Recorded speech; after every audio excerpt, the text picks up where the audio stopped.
everybody, it's Kira and welcome back to my channel. So today I have my August wrap up for you guys. So I read a decent amount of really good books, so I'm very excited to talk to you about them. So first up we have Whatever Happens by, who's this by? Candace Buford. I actually won a giveaway for this book, so I now own a signed copy of this Julie and the Phantoms novel.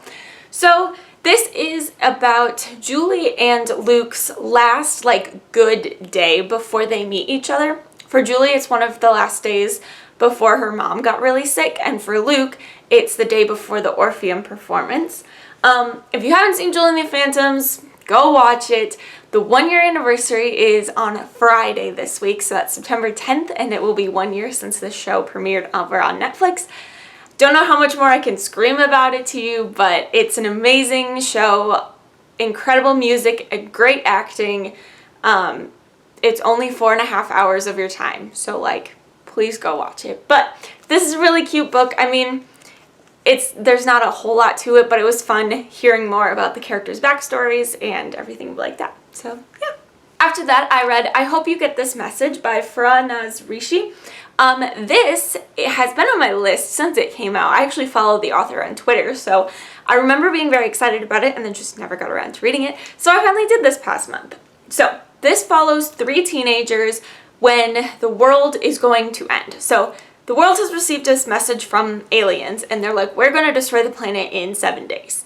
So everybody obviously is freaking out. And we follow 3 main characters. The first one is Jesse, and he lives in Roswell, New Mexico. And him and his mom are kind of struggling, and he realizes he can make this machine to send messages to the aliens to make a little bit more money to help keep him and his mom afloat. Then we have Kate. Her mother is bipolar and she actually gets taken by the police for causing a disturbance. But before she goes, she finds a letter that is written to Kate, and Kate, in this letter, her mom is like, you need to go find your father. So Kate starts on this journey to go find her father. The last main character is named Adim, and he has an older sister that left the family 2 years ago, and they haven't heard anything from her since. And he feels very betrayed by her, but he wants to go and find her because it's the end of the world. So eventually these 3 teenagers' paths intersect and their lives intersect in more ways than one might think. It's really good, just book about humanity and teenagers and the goodness of humanity, but also the badness, but how the goodness wins out in the end. It's really, really enjoyable and I loved my time reading it. After that, I read Ash and Bramble by Sarah Prineas. Now this is a really hard book to explain without giving anything away, but there's kind of 2 main sections in the book. The first part talks about this girl who is kind of named Pin. Basically, she wakes up in this seamstress place and doesn't remember anything, but she's just told she's a seamstress. She's like, okay, I guess I have to sew things. So she goes and lives in this very regimented place that includes a lot of other fairy tale makers. So there's Jack of all trades, there's some shoemakers, there's candle makers, there's I don't really remember what else, but there's a whole lot of other different trades that live in this. It's not a castle, but it's not a prison either. Again, hard to explain. Basically, she ends up escaping with the help of this shoemaker boy. And so they escape from the place and they're running and they're about to get caught. And she is like, you need to take this thimble, which is some sort of magic. She doesn't know what, but she's like, you need to take this thimble and I will so you can go on to the city and try and find help. So then the second part is she is put into this story. So story ends up being kind of the overarching villain, I guess you could say, where everybody's kind of playing a part in the story. So we follow Shoe, is the name of the shoemaker, as he tries to figure out what happened to Pin, and then she is kind of stuck in this world that she doesn't quite remember or understand. It's a lot to do with it's fairy tales, and it's very interesting too because it's told from dual point of view, but Pin's point of view is in first person and Shoe's is written in third person, which I'd never seen before and found it very fascinating. But yeah, it's a whole lot just about like magic and stories and fairy tales, and it was just so cool. It was really, really interesting, and I highly recommend it. And then after that, I attempted to read Rose and Thorn, which is the sequel to Ash and Bramble. I actually DNF'd this book. I just wasn't as interested. Part of the reason Ash and Bramble was so good was that you didn't really know what was going on. But this book takes place like 50, 60 years after the events of Ash and Bramble, and actually at the very beginning of this book you find out that Pin and Shu have died. And so you're following two new main characters, and I just like wasn't as interested and didn't care as much about the fact that I didn't know what was going on. I don't know, I wanted to like it, but I just decided to stop reading because I really liked the first one, so like I don't have to like the second one. So I think, yeah, that's why I stopped. I didn't finish this. I think I got maybe a quarter of the way through. I definitely did not get even halfway through, and I was like, why am I forcing myself to read this? So after that, I reread the first Harry Potter book, but in illustrated form, which was really fun. The book is so naive, which is so interesting, and it's not something you realize until you're going back and rereading them after reading like the later books, but it's really cute and the illustrations are just gorgeous. Then I finished out my month with some musicals. So to start off, we have In the Heights, Finding Home. This is written by Jeremy McCarter, who also wrote the same kind of book for Hamilton.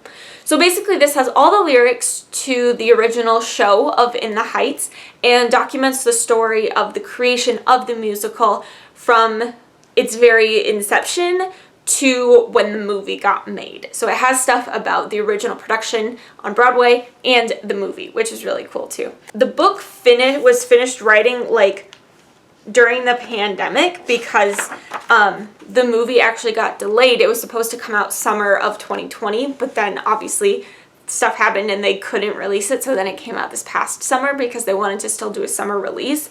So this book was not finished until like somewhat recently. So it's really interesting thinking about how like the very ending of the book where they were filming and then they finished filming, because they finished filming before the pandemic, but then they were in the editing process when the pandemic hit. And so just thinking about like how that changed the dynamic of both the movie and like the promotion of the movie. I don't know, it was just very, very fascinating. Of course it has all the lyrics and it has annotations by Lin-Manuel Miranda, which was really fun. This is such an incredible show, and the movie is fantastic. It's different than the original show, but it's still like just incredible, and it was just really fun to read about all of these like families and culture, and I don't know, it's just really good.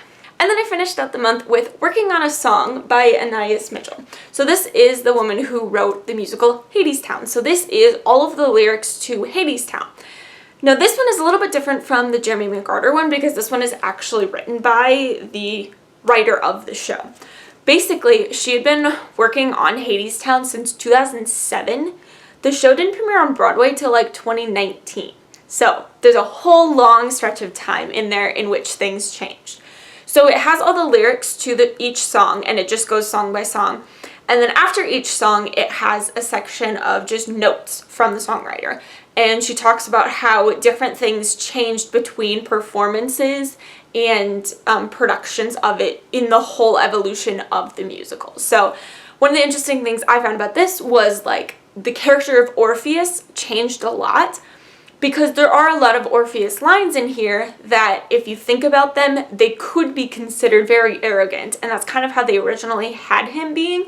So like the first thing he says to Eurydice, sorry, back up real quick. This is a musical about Hades and Persephone, whose story kind of mirrors Orpheus and Eurydice. Orpheus is the guy who Eurydice dies and he goes to the underworld to try and bring her back, but then he's told he can bring her back if he can walk out of the underworld without looking back, and then at the end he looks back and it's a tragedy.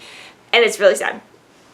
So anyways, in the original show, like when they first were writing it and stuff, Orpheus was very arrogant.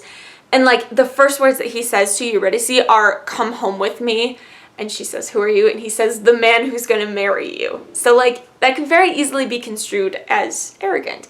But they realized there was this one rewrite where they finally like figured out the character of Orpheus, and it was more like he was naive. I mean, one of the lyrics is he was naive to the ways of the world. So, and there's even just this one edition of this interaction between him and Hermes, who's kind of narrating the story as you go, where Hermes is like, don't come on too strong. And then he's like, come home with me. So even that addition made the whole scene work better. So it was just so fascinating thinking about how things, how like lyrics and songs and storytelling changes over time as you work to make the show better. So it was really, really cool. And I mean, I love Hadestown. It's a gorgeous musical. So it was really fun to be able to read about it. So yeah, those are all the books that I read in the month of August. Let me know down below if you've read any of these and your thoughts on any of them. I would love to chat with you in the comments about them. So yeah, that's it for this video. Thank you guys so much for watching. I hope you enjoyed. If you want to follow me on social media, all my links will be in the description as always. And I will see you guys next time. Bye!